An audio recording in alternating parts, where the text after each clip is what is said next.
আজকে সবাই দাড়িপাল্লাকে দেখতে চাচ্ছে, দাড়িপাল্লা মার্কার প্রার্থীদেরকে বিজয়ী করতে চাচ্ছে।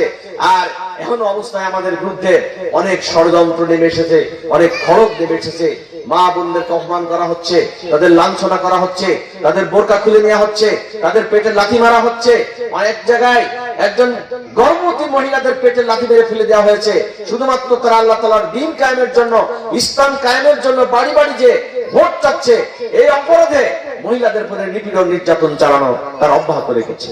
ওমা নাকামু মিনহুম ইল্লা আইয়ুমিনু বিল্লাহিল আজিজিল হামিদ। এদের আর কোনো অপরাধ নাই, মহাপ্রকান্ত মহাসম্মানিত আল্লাহর প্রতি ঈমান আনা ছাড়া আর এদের কোনো অপরাধ নাই। কোটচাঁদপুরের সাফদারপুরে জামায়াতে ইসলামীর মহিলা সমাবেশ অনুষ্ঠিত।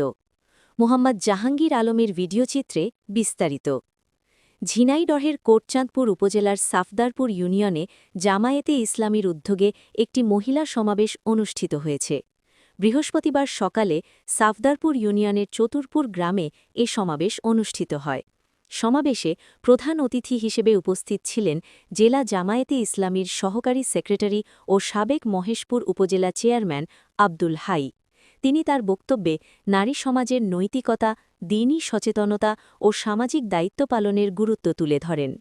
সমাবেশে বিশেষ অতিথি ও বক্তা হিসেবে আরও উপস্থিত ছিলেন কোটচাঁদপুর উপজেলা জামায়াতের সহকারী secretary master Mushiur Rahman, Safdarpur union জামায়াতের সেক্রেটারি মাস্টার গোলাম মোস্তফা, যুব বিভাগের সভাপতি জুবায়ের হোসেন, ছাত্র শিবিরের সভাপতি সিয়াম হোসেন, ওয়ার্ড জামায়াতের সভাপতি হাফিজুর রহমান এবং যুব বিভাগের ওয়ার্ড সভাপতি সুমন হোসেন।